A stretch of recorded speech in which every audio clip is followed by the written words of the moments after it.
Hello everyone, welcome back to the new video, and in this video we are going to discuss very important question, that what is the basis of algae classification. Okay, so algae classification, student, it will based on several key criteria.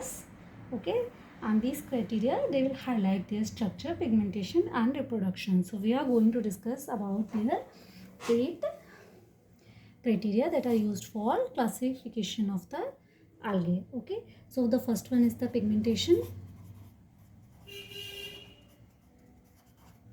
Okay, and if we talk about the pigmentation, students, then the type and the composition of pigments such as chlorophyll, carotenoids and the phycoerythrin, they will play a significant role. Okay, and how, for example, algae, they can be characterized into green algae based on the pigmentation. Okay, so the green algae, they will possess the chlorophyte.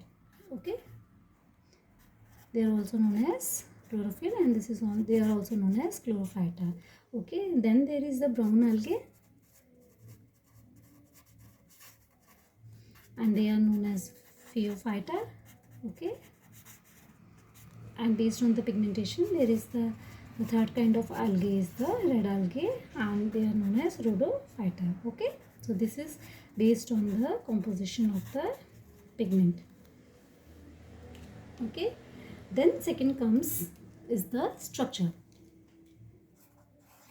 cell structure.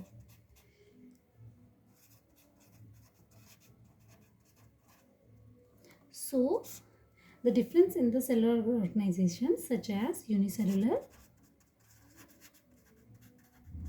multicellular or the colonial form, this will also help in classification. Okay,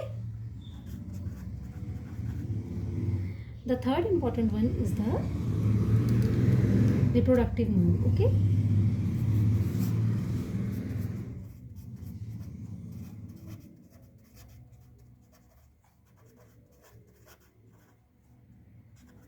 so for the classification purpose, whether they will reproduce sexually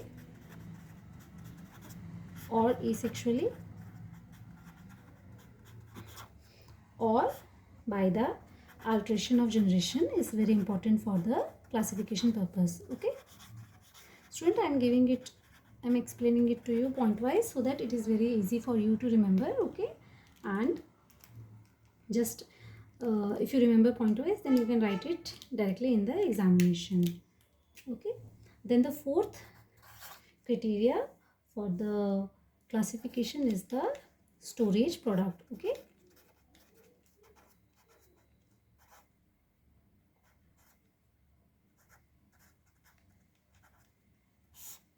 so the nature of storage product, okay, carbohydrate, so they can store the food in the form of the carbohydrate, this is the starch. They can also store the food in the form of the oil. Okay, and this also act as a distinguished factor.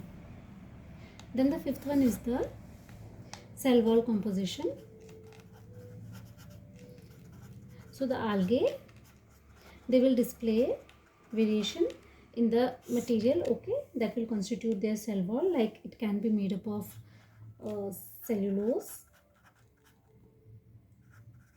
or it can also be made up of silica or calcium carbonate. Okay, so based on the composition of the cell wall also, the algae can be classified. Okay, and the sixth one is the habitat. So the algae, it can be freshwater, it can be classified as a freshwater algae, or it can be marine, okay, found in the salty water, or the terrestrial. Okay, so this information about where the algae is found or where they will prefer, okay, or they can be found, is very important for their characterization. And the seventh one is the flagella. Okay, so the presence or absence of flagella, okay, or the arrangement of the flagella is played, it will play the important role in the classification. And now the last one is the